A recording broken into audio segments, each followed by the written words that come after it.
Hello. Hello again. Welcome. Welcome to another exciting episode of Carving the Divine TV. My name is Yujiro Seki, and I'm the director, writer, and the producer of the documentary Carving the Divine. Carving the Divine is about the Buddhist sculptors of Japan, and I'm ready to present it for the first time in the world. But before I do so, I thought it would be a great idea to introduce basic concept of Buddhism and the history of Buddhism. So when you guys finally watch my documentary, Carving the Divine, you guys can watch it at the maximum value. That's why I started Carving the Divine TV. But more than that, I just really want you to expand you guys' horizons and to learn about the different philosophies and the different kinds of knowledge you guys are not familiar with in daily life. So I'm very excited to have you back, Mr. Professor Bolland. Welcome back, Mr. Bolland. Thank you so much. I love your energy, Yujiro. It's really, really high. It's really, really good. And I'm stoked to be here with you. Let's unpack some more wonderful stuff today. Great, great. Awesome. So, you know that people talk about God or gods all the time. And I want to know, some of the major religions talk God differently, or maybe they have something in common. So in case of Eastern religion, like Buddhism or Hinduism or other religions, like I don't know if Taoism is a religion or not, but I would like to know the concept of gods in Eastern religion. Please tell us concept of gods in Eastern religion. Sure. Well, that's a really exciting, rich, wonderful topic. There's so much to say about it, but maybe I'll start here. Let's just compare West and East for a moment. So by West, I mean Judaism, Christianity, and Islam.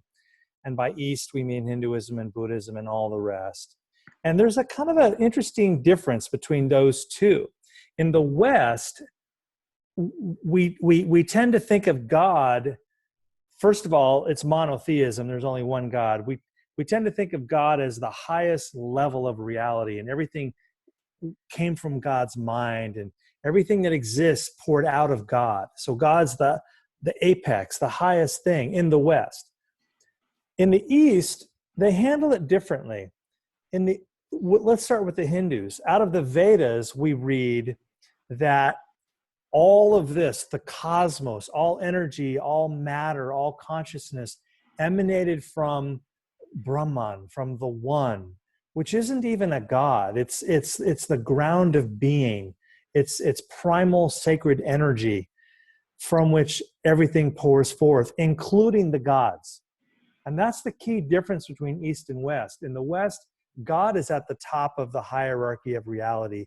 But in the East, the gods, Brahma, Vishnu, Shiva, Ganesh, and all of the others, thousands and thousands of Indian gods, are all poured forth from the ultimate reality, which transcends gods. So gods are personifications of the energy of the One, of which all of this is. And that's how we all connect together. So that's a starting point anyway. Great. That's interesting. So can you expand upon that? So because if there are so many gods, I think it will be difficult for Westerners, Western people who believe in Western religion to understand why, you believe in so many gods, right? I think. Yeah. I guess contained in that idea of polytheism, of many gods, is the idea that the infinite is really boundless. It's uncontained and uncontainable. And so we human beings naturally want to see the divine in our own terms. There's an ancient Greek playwright, Xenophanes, who said, if horses and cows had gods, they would probably look like horses and cows. We make gods that we can recognize. And so all of the gods and goddesses of Hinduism are anthropomorphic mostly. They're human form. And they have all kinds of personalities and they have their little specialized tasks. And I think underneath all of this is a very powerful human experience, namely devotion.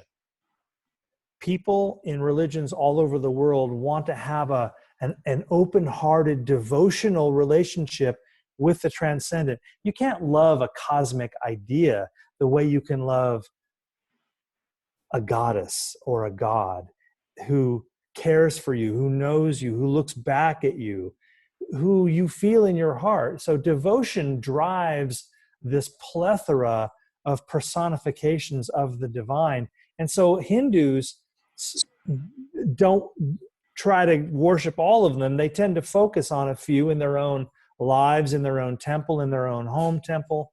And so there's just this recognition that, boy, there's all this great diversity. Let's just enjoy all of it. But I think every Hindu understands that behind the mask of every god and goddess is the one reality, Brahman, from which all of this comes.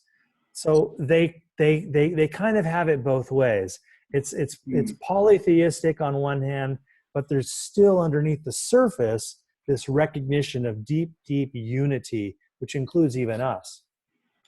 That's awesome. So, but since this is a documentary about the Buddhist statues, so I would like to ask you, what about the Buddhist practitioners?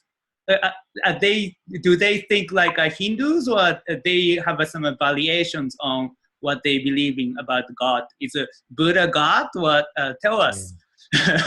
Well, there are different ways of being Buddhist, aren't there?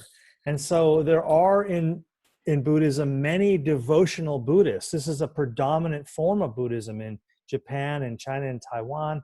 In many Asian societies, in many Buddhist cultures, devotional Buddhism prevails, where yes, Buddha and other Buddhas, bodhisattvas, are seen as deities, as seen as divine beings who exist in a celestial realm, and who we can chant to and pray to, and whose grace assists us in our efforts toward nirvana, toward becoming a better person, toward becoming happier and more whole and more prosperous and more pure. The Buddhas help us do this. So there are many forms of divine Buddhas. But there are also Buddhists like Zen Buddhists and Theravada Buddhists who might be more inclined to see the Buddha as a historical figure who lived long ago, who taught us how to meditate and how to awaken, and now we follow in his footsteps. We don't worship him necessarily, but he is a great example to us who left the Dharma, the teachings that we now follow. So there's a lot of variety in Buddhism. I think the Buddhist deities are very much like the Hindu deities, though. There's this recognition that they have great divine power, but ultimately we're all one anyway.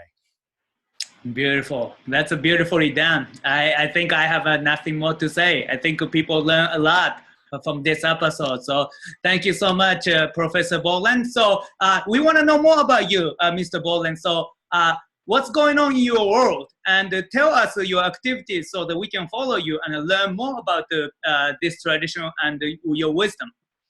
Well, thanks, Yujiro. You know, I'm all over the place, just like you are. I got Twitter, I got Instagram, I got all kinds of Facebook stuff going on. And of course, my own website, my own mailing list. My website is peterbolland.com.